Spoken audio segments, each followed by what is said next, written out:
Assalamualaikum warahmatullahi wabarakatuh. Shalom. Om Swastiastu. Bagaimana kabar kalian hari ini? Dimanapun kalian berada, jangan lupa makan dan sehat selalu. Kali ini, saya akan menceritakan sebuah alur film yang berjudul Dead for a Dollar. Film yang rilis tahun 2022 ini menurut saya cukup bagus untuk ditonton. Ya, untuk mengisi waktu-waktu luang teman-teman semua. Film ini mengisahkan seseorang yang dijuluki sebagai pria hadiah untuk menjemput istri seorang bangsawan yang diduga telah diculik oleh seorang pembelot dalam militer. Dalam melancarkan aksinya, pria hadiah ditemani oleh partnernya yang bernama Po. Untuk semua penghuni alam semesta, langsung saja ke alur ceritanya. Dan inilah Dead for a Dollar. Mati untuk $1.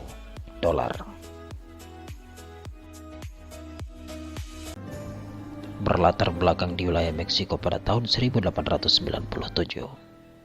Terlihat seorang pria memasuki sebuah rumah dan beberapa saat kemudian terdengar suara tembakan "Ator!" dan teriakan seorang perempuan.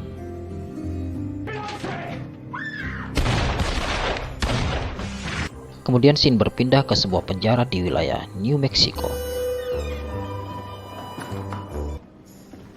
Saya perkenalkan, ini adalah Berlen. Kita panggil saja dia si pria hadiah. Ia datang ke penjara tersebut untuk mengunjungi seseorang yang telah menjalani masa kurungan selama 5 tahun. Dan akan bebas 1 minggu lagi. Namanya adalah Joe. Dalam obrolan mereka, kita akan mengetahui bahwa pria yang berada dalam penjara tersebut merupakan seseorang atau orang yang pernah terlibat dalam perampokan bahkan pembunuhan.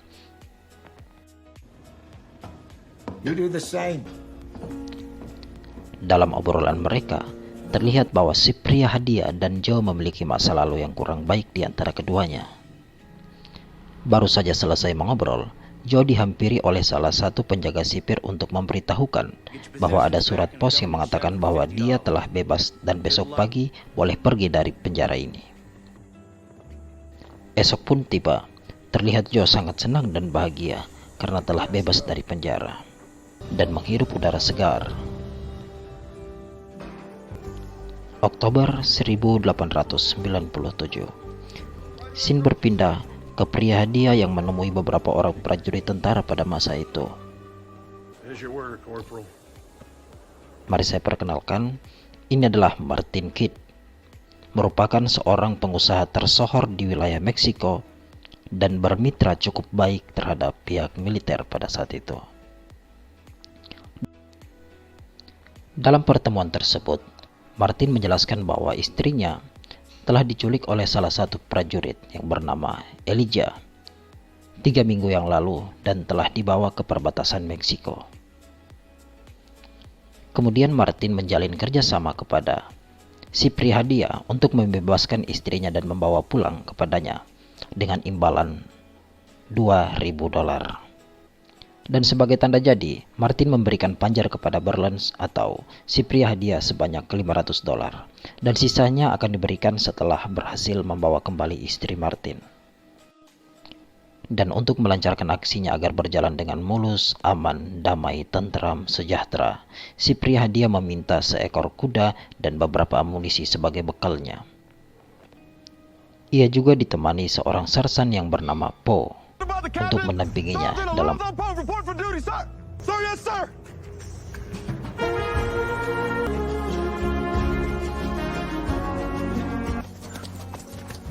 Sergeant Poe. Berbekal selembar peta yang dimiliki oleh Po dan sebuah foto yang diberikan Martin kepada Berlen. Hal tersebut akan mempermudah mereka untuk menemukan istri Martin. That's why I truly do believe they American fella place name Hannah. Terlihat bahwa istri Martin sedang bersama 2 orang pria, yaitu si Elijah dan si pemilik rumah tempat mereka beristirahat. Sebut saja Om Aco.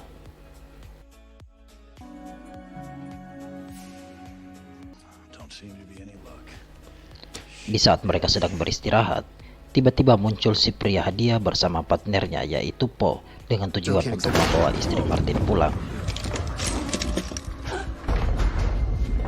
Elijah Jones! You foolish? Walk away from that. Kepanikan pun mulai terjadi. Dan tiba-tiba, si pemilik rumah mengira bahwa dia akan dibunuh dan menyandra istri Martin dengan menodongkan senjata tepat di kelapanya. Namun naas, ia malah tewas karena ulahnya sendiri. Si pria hadiah menembak si pemilik rumah tepat di kepala saat si pemilik rumah menodongkan senjata ke kelapa si istri Martin. Saya juga heran. Bukan dia yang mau ditangkap, bukan dia yang mau diambil. Kenapa? Panik sekali bede. Mati kok toh, siapa suruh? Lanjut, kembali ke Bang Joe. Terlihat ia sedang bermain judi bersama beberapa orang dan salah satunya adalah seorang pengusaha asal Inggris. Karena mengalami kekalahan, ia terlihat sangat kesal dan tidak menerima hal tersebut. Saat Joe lagi asik makan, tiba-tiba pria Inggris tersebut kembali datang dan meminta uangnya kembali akibat kekalahan tersebut. Dia menuduh bahwa Joe telah bermain curang. Tentu saja Joe tidak terima saat dikatakan seperti itu. Apalagi Joe sampai ditodong senjata dan dia dengan kecepatan tangan 1000, Joe mengambil senjata dan langsung menembak pria Inggris tersebut hingga mortar. Siapa suruh? Sudah kalah saja. Teu sebanyak bacot. Sudah dikasih tahu kalah. Masih mau minta kembali lagi uangnya, tuduh orang lagi tidak jelas, saya mati toh. Siapa suruh? Di scene berikut diperlihatkan bahwa Nyonya Martin sedang asik-asiknya bermain piano dan mendapat kabar dari si pria hadiah bahwa suaminya akan segera tiba di tempat mereka menggunakan kereta. Nyonya Martin kemudian menceritakan mengapa ia pergi dari suaminya hingga menyewa menyewa orang untuk mendapatkannya. Nyonya Martin bercerita bahwa Martin merupakan pria yang brengsek, penipu, penjudi, suka main perempuan, suka membunuh. Pokoknya banyak kejahatan yang dia buat. Intinya dia jahat lah. Dan Nyonya Martin juga menjelaskan bahwa Elja sebenarnya adalah pria yang baik, suka menabung, disayang mama papa. Yang terpenting si Elja bukanlah tukang bucin. Nyonya Martin mengatakan bahwa Elja adalah seorang prajurit tentara yang terpaksa minggat dengan alasan tertentu. Ya intinya dia sudah tidak nyaman. Dan akhirnya mereka memilih untuk melarikan diri karena tidak suka dengan keadaan yang mereka jalani. Berdasarkan pernyataan yang disampaikan oleh Nyonya Martin kepadanya, pria hadiah merasa bahwa misi yang ia lakukan adalah misi kebohongan. Karena menganggap bahwa Elja telah menculik Nyonya Martin. Sangat jauh berbeda seperti yang dibicarakan oleh si Martin pada saat awal mereka ketemu. Jadi begitu. Lanjut. Terlihat Tibero dan beberapa anak buahnya mendatangi Joe untuk menanyakan si pria hadiah dan ingin memberikan perhitungan atas kematian anak buahnya. Namun Joe menjelaskan bahwa ia memenuhnya karena ia meminta kembali uang akibat kekalahan judi saat itu. Tibero menjelaskan bahwa ia juga seorang penjudi yang handal. Singkat cerita, mereka bermain judi dan ya, Joe memang handal dalam berjudi. Si Bero kalah dalam permainan itu. Dalam perbincangan mereka, Tibero nampaknya tertarik dengan si Joe untuk bekerja sama. Beberapa saat kemudian, terlihat Joe mendatangi daerah di mana pria hadiah dan Nyonya Martin singgah. Joe mencari pria hadiah untuk membunuhnya. Ya, seperti yang kita ketahui tadi. Dan ternyata dugaan kita semua sama nampaknya, bahwa si Joe telah menjalin kerjasama untuk membunuh si pria hadiah.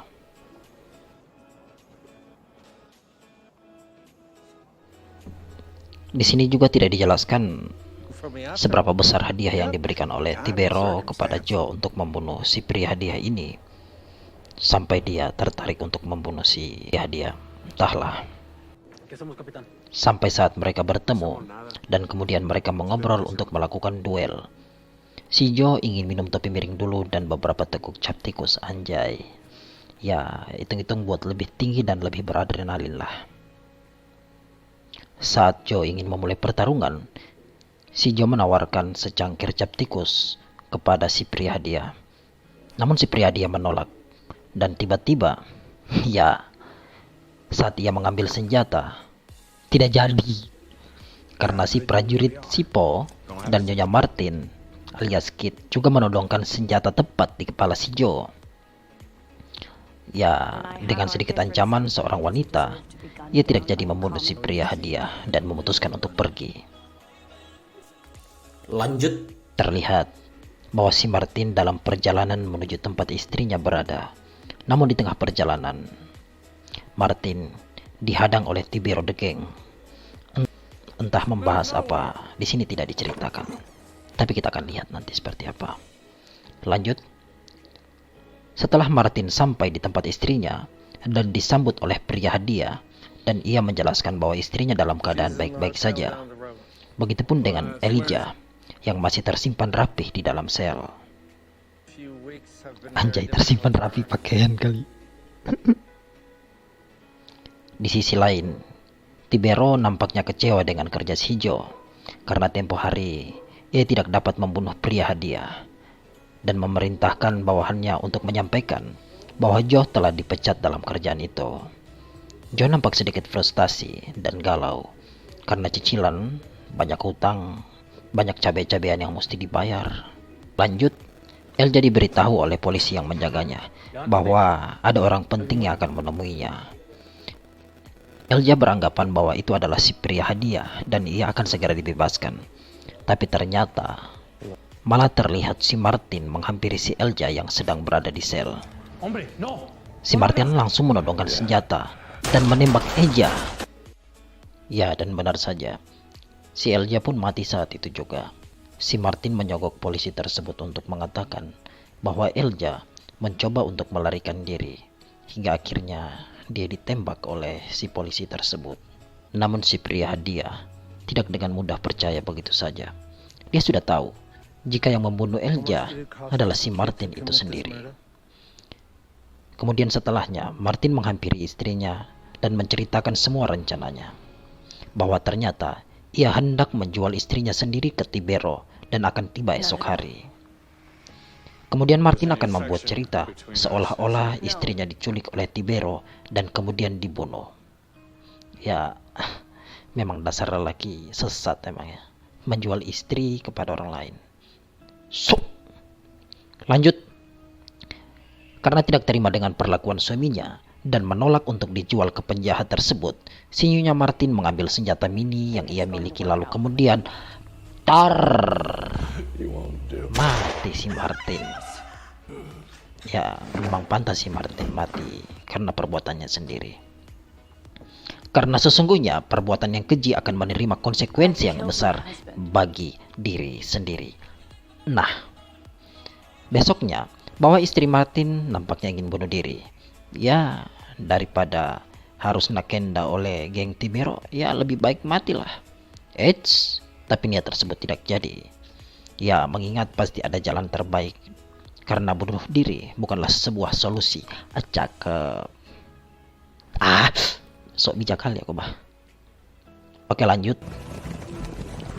Terlihat Tibero the Gang telah dalam perjalanan menuju ke tempat Prihadia dan istri Martin berada. Prihadia dan Po nampaknya sudah mempersiapkan diri untuk melakukan pertempuran tersebut jika Tibero dan the Gang akan menyerang mereka. Tibalah Tibero the Gang di kota tersebut. Dengan polosnya, seorang polisi berani menghadang mereka dan memerintahkan mereka untuk kembali saja. Dan ya, kalian pasti tahu apa yang terjadi kepada polisi ini. Capitán Aragón, regresen al desierto. Esto será una violación del acuerdo. Tentu saja modar. Dede bodohnya nih. Sudah tahu itu penjahat, suka tembak-tembak orang. Masih dihadang-hadang. Mati kau toh. Nah, lanjut. Prihadia dengan sedikit taktik petak umpet, dia mampu mengalahkan beberapa anak buah Tibero dengan keahliannya yang menembak.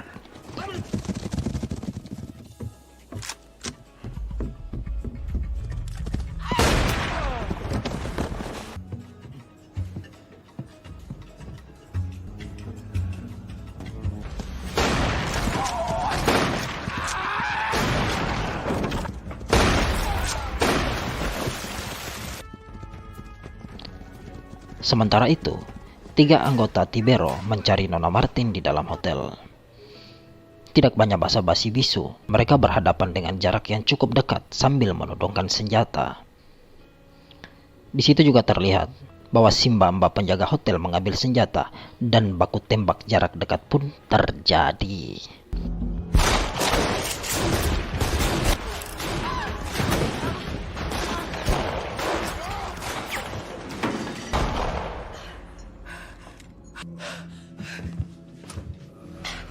Dan ketiga penjahat tersebut tewas dibuat oleh mereka. Nona Kit terluka di bagian pipi kiri. Dan Simbamba Hotel masih santuy cuy. Apa sih santuy anjing? Belibet saya cok. Lanjut. Untuk Po, dia tertembak di dada kiri, tapi tidak mati.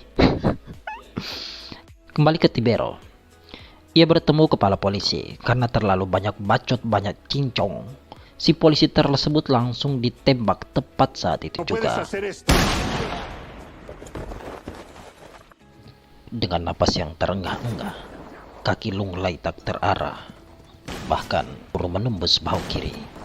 Sersan Po mencoba untuk melawan Tibero, namun sayang, malah ia jadi korban. Tapi slow, dia belum mati coy. Punya banyak nyawa dia. Saat itu juga tiba-tiba muncul Joe yang mengatakan, I think you're shit. Always did. aku sudah tidak lagi bekerja untukmu. Dan kamu itu adalah tai, kata si Joe kepada Tibero. Dan ya, tor, 2 peluru meluncur ke arahnya. Dan Tibero pun tumbang seketika. Di sini saya mikir, ini orang gak ada jago-jagonya, Cok. Sekali ketemu modar. Lanjut. Tersisa si Joe dan si pria hadiah. Joe bersikeras untuk tetap membunuh si pria hadiah karena dia telah menerima uang dari si Tibero. Namun si pria hadiah menjelaskan, lebih baik kau pulang saja. Tidak perlu bertarung. Tidak baik, nanti Tuhan marah. Karena terlalu keras kelapanya, akhirnya Joe tetap kekeh dengan keinginannya untuk membunuh si pria hadiah. Dan ya, karena si pria hadiah adalah pemeran utama dalam film ini, dia dengan mudah dan begitu cepat menembak si Joe hingga modar. Tamat. Oke, selesai. Anjay, ini apa ya? Review film pertama saya dan anjir kacau sumpah. Tapi have fun aja lah kalian yang nonton ini. Semoga kalian selalu diberi kesehatan semua, diberikan kemudahan dalam menjalankan segala aktivitasnya, diberikan rezeki yang lancar, yang jomblo belum dapat pacar disegerakan, kemudian buat teman-teman yang pengen nikah dimudahkan segala urusannya. Sehat selalu buat kalian. Jangan lupa makan, ngudut, minum kopi, ya kan, sambil ya nonton channel saya. Ya, saya tidak suruh buat teman-teman semua untuk subscribe ya. Kalau teman-teman suka silakan, tapi kalau tidak juga tidak apa-apa. Ini hanya sekedar have fun buat saya dan tujuan saya juga untuk menghibur teman-teman. Semoga teman-teman semua terhibur maksudnya. Semoga teman-teman semua terhibur. Sampai berjumpa lagi di video berikutnya. Dadah. Assalamualaikum. Shalom. Om Swastiastu.